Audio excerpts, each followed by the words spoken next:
Your Excellency, Mr. President, and listen, the one thing I know about you is you say a lot of times that you listen to advice from young people. Young people are saying, don't take money from them, because if you do all these stringent laws, it's going to take money from young people. What we're saying is, let's work together. Yes, you're saying, NACADA has put out a report and said alcohol is available. And we agree to some extent. But instead of punishing the entire community, why don't we sit down? Both of us, all of us, bring the stakeholders, which are the influencers in this particular instance. Let's have a discourse. How do we make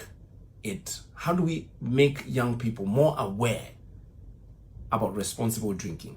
How do we work together? The solution is not colonial, start or stop. No, it cannot be the solution. The solution has to be very communal. We sit down, we talk, we discuss. First things first, for you to have access to alcohol, you must be 21 years and over. Yes. That one I support. Hata mi siwezi kataa. It's 21 and over. It's dope. Kuna watu sahi waliturn to 22 wako zile the bullet missed me by an inch. But yeah, that's a dope one. It has stopped the younger ones from kukunywa. It must be as difficult as possible to access alcohol. Yes. Especially if you're a minor.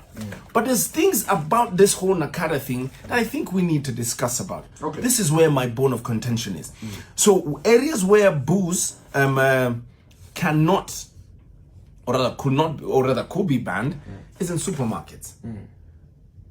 I think that's a stretch. Well, hapo kwa super, especially when I think that's a stretch. Sisi watu tegemea maofa za supermarket wametumaliza mbaya sana namba wa juu. Unapata kwa super kuna kwa na ofa zingine tamu sana. Unapata tei unataka hiyo day umeangukia offer. So wametumaliza definitely, and kwa super the whole point of a supermarket ni kubai kitu yote unataka. That's why it's a market, but ni super. And it should be regulated. Yeah, it should be regulated. Ni regulation. So ukiingia pale, onyesha ID bas. Home deliveries and couriers, that one I agree.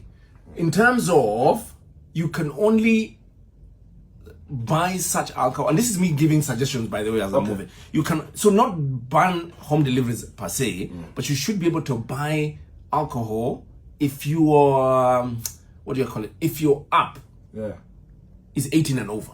There should be a way to verify that you're 18 and over. Yeah. That's the only way. Or if you get to the house, before you hand over the booze, you cannot hand it over to a minor.